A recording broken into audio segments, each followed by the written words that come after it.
जो सूबों की मौजूदा तकसीम है इससे मुतमईन है, क्योंकि आप ये कह रही हैं कि सूबों ने अपनी जिम्मेदारी निभाई है। मैं इसी से ये जोड़ना चाहती हूँ कि एक नई बहस शुरू हो गई है कि मज़ीद सूबे बनाएं, तो इसमें आपकी पार्टी का क्या रिएक्शन है? आप लोग कंफर्टेबल हैं? आपको लगता है कि पाकिस्तान इसके लिए तैयार है, या इतना कंसेंसस है पार्टी में निचली सतह पे भी?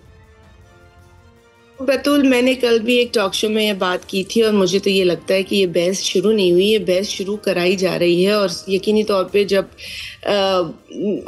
डिफ्लेक्ट करना होता है बुनियादी इश्यूज से तो किसी अच्छा शाज़िया, आई एम सॉरी मैं आपकी बात काट रही हूँ। बहस तो पुरानी है और अब आप कह रही हैं कि दोबारा शुरू की गई है, तो फिर किसने शुरू करवाई है बहस? ये किसके इंटरेस्ट में जाती है? देखिए, बहुत सारे हैं इस मुल्क के अंदर। आपको पता है कालाबाग डैम फन हो चुका है, फिर उसकी बहस शुरू हो जाती है। क्यों शुरू होती है? जब एक मंसूबा 3 सूबों की सूबाई असेंबलियों ने रिजेक्ट कर दिया है, it means it's detrimental to the unity of Pakistan. फिर उसकी बहस क्यों शुरू होती है? बस सूबों के है तो हम कहते हैं कि जो आइन है उसको फॉलो करें। आइन के अंदर है कि अगर सूबाई किसी भी सूबे को बनाने की जो डिमांड है एक नए सूबे को बनाने की, वो उसकी सूबाई असेंबली सबसे पहले उस पर करारदाद पास करती है, पेश करती है और पास करती है। फिर ये कौमी असेंबली जाता है। एक प्रोसीजर है, मैंने और आपने नहीं बनाया, ये आइन के बनाने वालों ने एक चीज लिखी हुई है। अब वो आइनी प्रोसेस सिर्फ एक डिमांड के ऊपर पूरा हुआ है, वो है जो वसेब का हिस्सा है साउथ पंजाब, हम जिसे कहेंगे। साउथ पंजाब के सूबे के हवाले से ये करारदाद आई है, वो नेशनल असेंबली से भी पास हुई है। तो वो आईनी तकाज़े उसने पूरे किए हैं। और वो एडमिनिस्ट्रेटिव उनकी एक डिमांड थी कि साउथ पंजाब निगलेक्ट हो रहा है, इसीलिए पंजाब के लोगों की ये डिमांड थी कि आप बनाएं। तो ये तो हम बात कर सकते हैं, मैं आपके साथ इस पर जितनी आप डिस्कशन करेंगी मैं कर सकती हूँ। लेकिन वो जो दीगर मामलात है ना कि जी इतने टुकड़े कर दो, इतने टुकड़े, ये देखिए किसी की ख्वाहिश पे नहीं होता, किसी फर्द की ख्वाहिश पे नहीं होता। शायद साहब आपका वाज़ेह जवाब आ गया। आखिरी सवाल है जी, ठीक है, आखिरी सवाल है कि आपकी तरफ से एक बिल भी नेशनल असेंबली में लाया गया जो अरकान पार्लियामेंट के असासों की राजदारी का मुतालबा करता है। इस बिल की ज़रूरत क्यों पेश आई? क्योंकि होना तो ये चाहिए कि सियासतदानों के असासे ट्रांसपेरेंट हों ताकि कोई सवाल ही नहीं उठाए। बिल्कुल, मैं आपके साथ अग्री करती हूँ कि सब चीज़ें ट्रांसपेरेंट होनी चाहिए, चाहे वो सियासतदान हो या चाहे वो ब्यूरोक्रेसी हो। क्योंकि देखिए, सियासतदान तो इलेक्शन लड़कर आता है अपनी पोजीशन पर, लेकिन ब्यूरोक्रेसी जो है वो तो ताहयात है जब तक कि वो रिटायर नहीं हो जाते।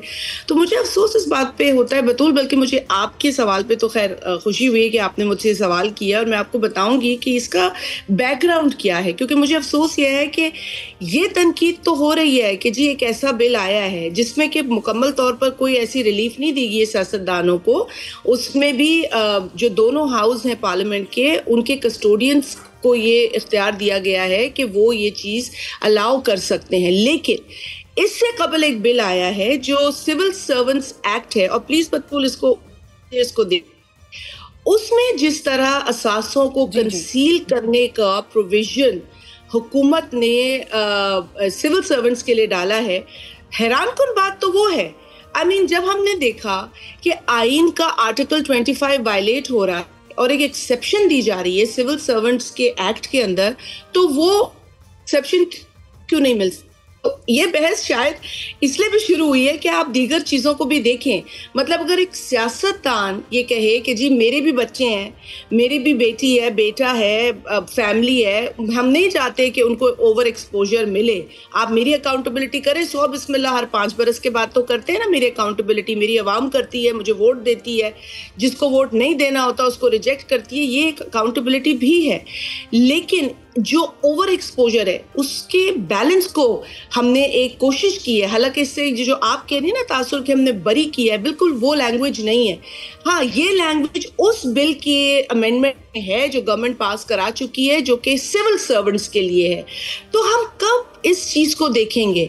हम बार बार ये कहते हैं कि इस्लामाबाद में बैठे बाबू सब कुछ चला रहे हैं, लेकिन हम क्यों नहीं रिफॉर्म्स की बात करते? रिफॉर्म्स को तो छोड़े, हम उन्हें रिलीफ दिए जा रहे हैं। तो जब हमने देखा कि उनको एक एक्ट के तहत, एक बिल के तहत एक्ट बन गया और उनको रिलीफ मिल गई, तो हमने कहा कि या तो इसको आप रहने दें, लेकिन गवर्नमेंट बस जिद थी हमें वो करना है।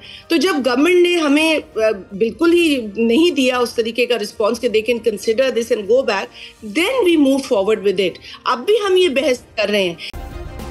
सब्सक्राइब करें और बेल दबाएं ताकि कोई खबर रह न जाए।